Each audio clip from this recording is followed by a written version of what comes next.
তাল দিয়ে তো অনেক পিঠাই খেয়েছেন, আজ একটু অন্যভাবে পিঠা তৈরি করে দেখাবো। তেল ছাড়া, কম সময়ে কম উপকরণে, একদমই সফট। আসসালামু আলাইকুম everyone, welcome back to my channel. আজ আমি তৈরি করব তালের কোন ভাপা পিঠা। পিঠাগুলো তৈরি করতে একদমই কম সময় লাগে আর তৈরি করে নেওয়া খুবই সহজ, যে কেউ বানিয়ে নিতে পারবেন। পিঠাগুলো মুখে দিলেই একদম মিলিয়ে যাবে। তো চলুন চলে যাচ্ছি মূল রেসিপিতে। তালের এই কোন ভাপা পিঠাগুলো তৈরি করতে প্রথমে লাগবে তালের রস। এখানে আমি এক বাটি তালের রস নিয়ে নিচ্ছি 1 কাপ পরিমাণ। দিয়ে দিচ্ছি গুড় 1/3 কাপ পরিমাণ।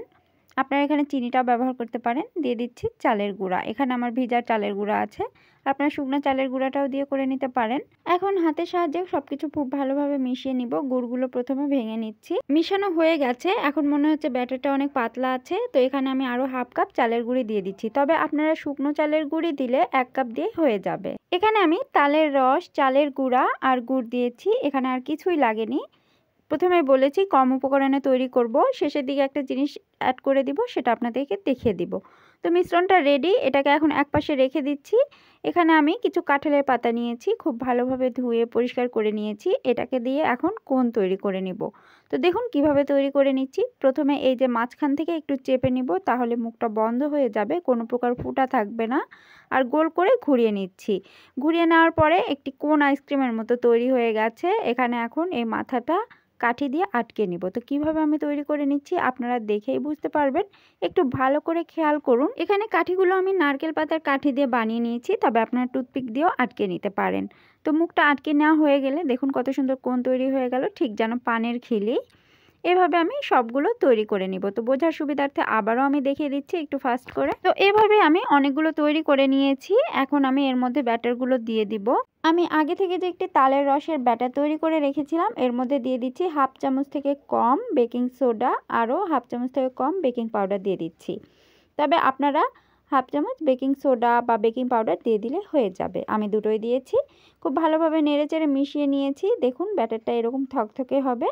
এখন এখান থেকে চামচের সাহায্যে নিয়ে এই কোণের মধ্যে ব্যাটারগুলো দিয়ে দিব। ব্যাটারটা যেহেতু একটু পাতলা টাইপের আছে, এজন্য এখানে চাপাচাপি করে দিতে হবে না, দেওয়ার পরে এমনিতেই সেট হয়ে যাবে। তো এভাবে একটু মুখটা খালি রেখে সব ব্যাটার দিয়ে দিয়েছি, আর উপর থেকে একটু নারকেল কোড়া ছিটিয়ে দিচ্ছি। এখানে আপনারা আপনাদের পছন্দ মতো ড্রাই ফ্রুট দিয়ে দিতে পারেন, কিশমিশ বা বাদাম দিয়ে দিলেও হবে দেখার সৌন্দর্যে। তো এখানে আমি একটি হাঁড়িতে পানি গরম করতে দিয়েছি আর সবগুলো সাজিয়ে নিয়েছি। খুবই সাবধানে বসিয়ে দিতে হবে, একটি নড়াচড়া হলে কিন্তু পড়ে যাবে। তো দেখুন আমি আবারও উল্টাপাল্টা করে সাজিয়ে নিয়েছি আর ঢাকনা দিয়ে ঢেকে এগুলোকে রান্না করে নিব 15 থেকে 20 মিনিট। তো দেখুন 15 মিনিট পর ফিরে এসেছি, এগুলো খুব ভালো মতো ভাপিয়ে নেওয়া হয়ে গেছে। তারপরেও আমি চেক করে নিচ্ছি। চেক করে নেওয়ার জন্য এখানে একটি কাঠি ব্যবহার করেছি। কাঠিটা একদম দেখুন খুব ভালো মতো ঢুকে গেছে। বের করে দেখছি খুবই স্মুথভাবে এটা বের হয়ে এসেছে, একটু গায়ে লেগেনি, তার মানে এগুলো খুব ভালো মতো সেদ্ধ হয়ে গেছে। তো এগুলোকে একটু ঠান্ডা করে নামিয়ে নিয়েছি, পুরোপুরি ঠান্ডা হয়নি, তবে আপনারা চেষ্টা করবেন একেবারে ঠান্ডা করে এগুলোকে নামিয়ে নিতে। যদি পুরোপুরি ঠান্ডা হয় তাহলে এগুলো খুব সুন্দরভাবে ছেড়ে দিবে। একটি পিঠে আমি পাতা থেকে খুলে দেখাচ্ছি, দেখুন পুরোটাই ছেড়ে দিয়েছে। তবে পাতার মধ্যে যদি তেল দেওয়া হতো তাহলে আরও স্মুথভাবে বেরিয়ে আসতো। দেখুন মাশাআল্লাহ পিঠাটা কত সুন্দর সফট হয়েছে আর নরম তুলতুলে, মুখে দিলে একদম মিলিয়ে যাবে। আমি একটি পিঠা আপনাদেরকে ভেঙে দেখাচ্ছি, ভেতরটাও দেখুন কত সুন্দর হয়েছে। তো যারা ভাজা পোড়া একদমই খেতে চান না, তারা এভাবে স্বাস্থ্যকর উপায়ে তালের এই ভাপা কোণটি বানিয়ে দেখবেন, খেতে অনেক ভালো লাগবে। তো আমি সবগুলো পাতা থেকে এগুলো খুলে নিয়েছি আর দেখুন দেখতে কতটা লোভনীয় লাগছে। শুধু দেখতে লোভনীয় না, খেতে অসম্ভব মজার ছিল।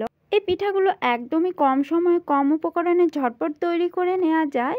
বাসায় অবশ্যই একদিন ট্রাই করে দেখবেন। আর আপনাদের কাছে কেমন লেগেছিল অবশ্যই কমেন্টে জানাতে ভুলবেন না। আর আপনারা কি ধরনের রেসিপি দেখতে চান অবশ্যই কমেন্টে জানাবেন, আমি চেষ্টা করব। তো প্রিয় দর্শক, আমার রেসিপি ভালো লেগে থাকলে চ্যানেলটি অবশ্যই সাবস্ক্রাইব করে দিবেন, পাশে থাকা বেল আইকনটিতে ক্লিক করে রাখবেন। বেল আইকনটিতে ক্লিক করে রাখলে আমার নিত্য নতুন ভিডিও সবার আগে পেয়ে যাবেন।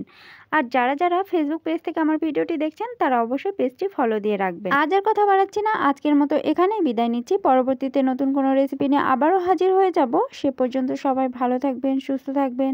আল্লাহ হাফেজ।